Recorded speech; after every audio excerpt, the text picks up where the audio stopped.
And a lot of Republicans have new responsibilities, including myself. I now hold the gavel of the Subcommittee on Appropriations called Labor, Health and Human Services, and Education. It's a subcommittee that has the power to defund Obamacare. It's a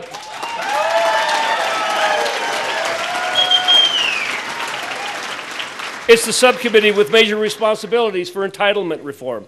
And it's the subcommittee that has tremendous influence about how our people prosper and how quickly our job creators will be able to get America back on its payroll. So why am I running for the United States Senate? Well, the truth is I've been convinced to run by a very unlikely person, Senate Majority Leader Harry Reid. You see, even though the new House of Representatives voted to repeal Obamacare, Senator Reid initially said he wouldn't even allow a vote in the United States Senate. He said of us, they should get a new lease on life. They should talk about something else. It took the Senate Republicans to force a vote on Obamacare just last week.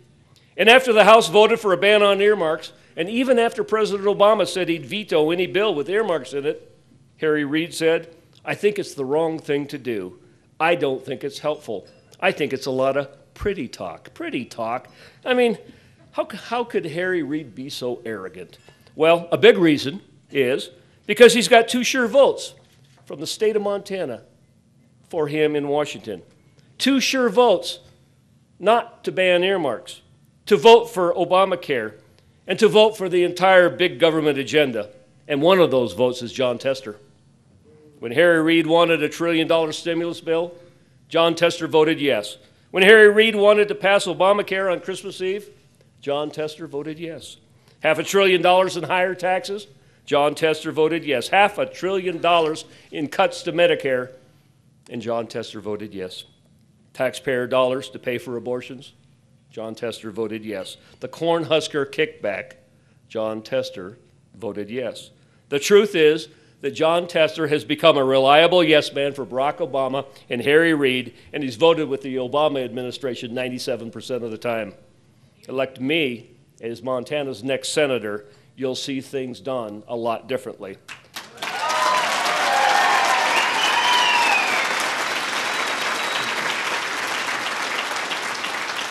I will continue to make job creation our nation's top priority by cutting taxes and reducing federal red tape. I will advance the all-of-the-above energy solutions to make our most out of Montana's natural resources and reduce our dependence on foreign oil.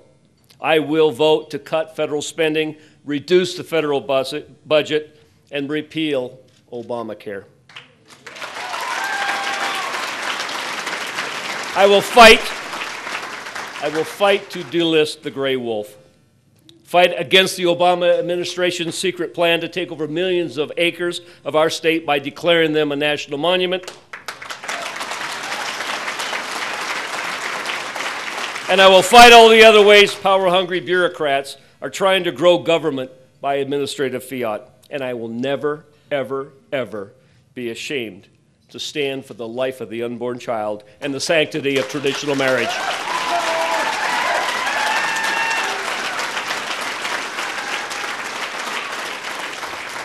Here's my bottom line.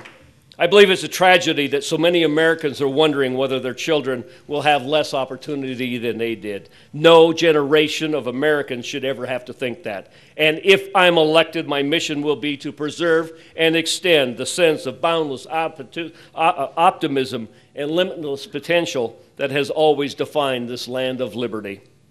I'll take the common sense conservative approach to the checks and balances that our founders created specifically in the United States Senate. One of those checks and balances relates to treaties. As you know, the Constitution requires 2/3 of the Senate to approve any treaty before it's ratified. The House doesn't get a vote. Right before Christmas, the United States Senate approved the New START Treaty, which I believe was a serious misjudgment. Don't get me wrong. Mutual reductions in nuclear weapons stockpiles is a worthy goal if we can get a strong agreement. After all, Ronald Reagan proposed what became the first START treaty way back in 1982. And George W. Bush negotiated a good deal with Vladimir Putin in Moscow in the Moscow Treaty of 2002. But Barack Obama and Hillary Clinton did a very poor job in negotiating the New START treaty. It did not address the huge Russian advantage in tactical nuclear weapons. It's weak on verification provisions, and it could also limit our ability to defend America from future ballistic missile attacks. New START will also likely reduce the number of land-based missiles at Malmstrom Air Force Base. And the people of Montana and the people of Great Falls are proud to support a key part of America's nuclear strategic deterrent. And they want to make sure that the missions at the base reflect the national security needs and never negotiated away just to cut a deal. Here's the bottom line.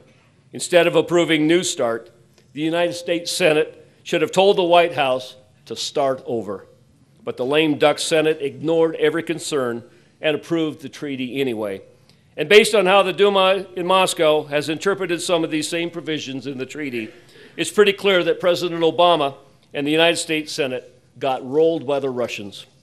If you give me a chance to weigh in on treaties, you can count on me. Vote against unilateral concessions to the Russians, and I won't do it with anyone else as well. And I will always put America's national security and strategic interests first.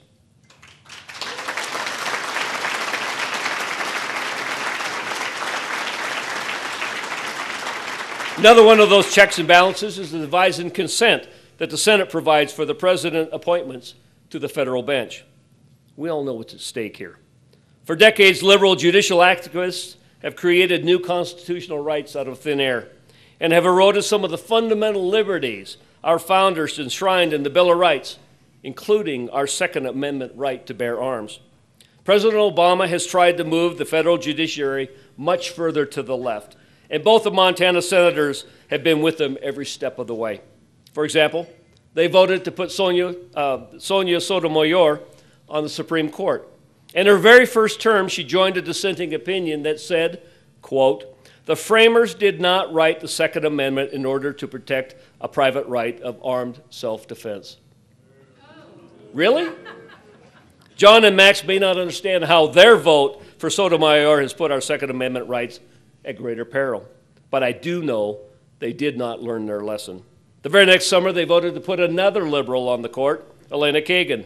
It's time that Montana had a conservative in the Senate who can stop the next wave of liberal judicial activists.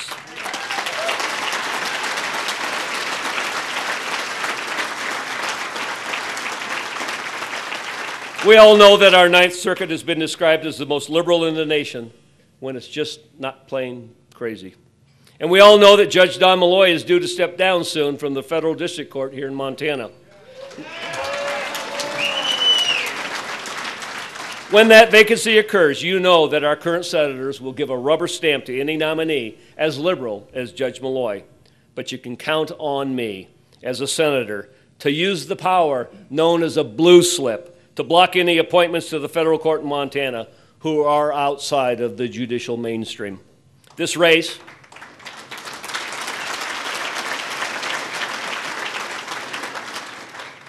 is going to be hard fought. But in the end, I think we have a simple choice to make. The people know who I am. They know that I believe that Montana's values need to change Washington, not the other way around. They know that I've got a track record to back up my rhetoric.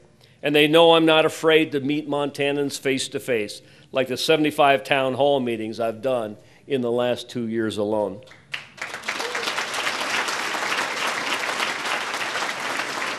So I intend to run a campaign based on the town hall tradition. I don't plan to do all the talking. I don't pretend to have all the answers. And I don't believe you can represent the people of Montana without spending a good deal of time listening to them. To win, I'm counting on a couple of things. I'm counting on the grace and guidance of the Almighty God. As the founder of our party, Abraham Lincoln, reminded us long ago, we should not pray that God is on our side, but that we are on his side.